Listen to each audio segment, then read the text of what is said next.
এত রাগ গেলে কপির উপরে? কপির উপর রাগ হবে না, কপি মুখে সবাই নাতি বেছে, আমরা নাতি মারছি না, আমরা কাটছি তা গরুর জন্য। নাতি মাতে দেই না ব্যাগ ব্যাগের মুখের উপরে।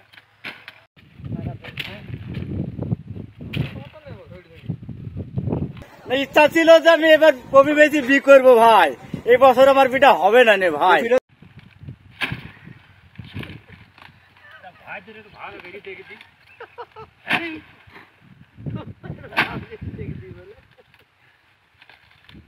না একবারে না এটা না খাও না না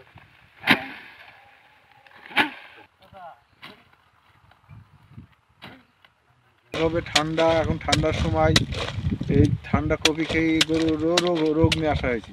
থালির মতো দুঃখ আর আছে? কিছুই তো নাই এর থেকে দুঃখ। এখন আপনার বরিশালে 3 টাকা 4 টাকা কেজি, এখন 3-4 টাকা কেজি কপি পেয়েছি তো বস্তায় ঘরে না, বস্তার টাকা গাড়ি ভাড়া আবার ঘরে থেকে দিতে হয়। তাহলে ও নিচে না আপনার নিষেধ করছে বলি তো আজকে ধরেন ফুটি ফেলি দিয়েছি আমরা কপি মুনিশ দি গাইল চলছে না, নিও না, খাইছে না কপি। হ্যাঁ, কপি তো খাইছে না। এমন পরিস্থিতি এখন বর্তমানে পড়ে গেছে বুঝলেন, তো ফেলাও গায়ে বাঁধা, ও তুলাও গায়ে বাঁধা, চারিধারে আমাদের শিরখাল্লা। হ্যাঁ, এই যে তীর মুখে নাতে মেরে এখানে পালা মেরেছি, ফেলে দিয়েছি। গরু আলারও নিচে না, দেখছেন না? গরু আলারা যদি নিয়ে যাইতো তাও তো বাঁচা যাইতো, তাতে আপনার মুনিশটা নাই তখন আমাদের লাস্টে যে মুনি দিয়ে আবার কেটি পালা মারতে হয়েছে।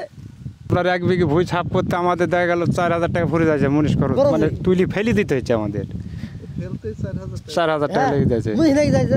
তারপরে আপনার এসব জমি আমাদের 20,000 টাকা করে কন্ট্রাক্ট নেওয়া সিজনে। জি 30 টাকা 25 টাকা কেজি আমরা পেয়েছি কেজি প্রতি, বুঝছেন? যাতে আপনার 60,000 65,000 বিঘি 50,000 বিক্রি হয়েছে। কারণ এবছরে তো আপনার বোঝেন সব টাকাই শেষ, নিচে না যে না পার্টি নাই তো। হ্যাঁ, এই যে এই কপিটা তৈরি করতে যে সার ছিল 1200 টাকা বস্তা, সেই সার 1800 টাকা বস্তা কিনতে হয়েছে। ফসফেট ইউরিয়া ছিল 1000 টাকা বস্তা, সেই ইউরিয়া কিনতে হয়েছে 1300 টাকা বস্তা ইউরিয়া। তারপরেও এত খরচ করি, যেভাবে এই চাষাবাদে যে পরিমাণ আমাদের লোকসান যাচ্ছে, তাতে আমাদের টিকে থাকার মতো কোনো কায়দা নাই। যদি এই কপিটা যদি বাজারে খাইতো তাহলে আমরা টিকে থাকতে পারতাম আর কি।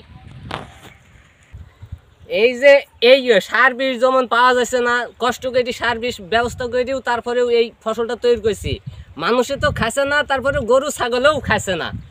এই চাষাবাদ করি আমাদের কি কোনো পেটের ভাত হলো না? চাষাবাদ করি আমরা কোনো সফলতা পালাম?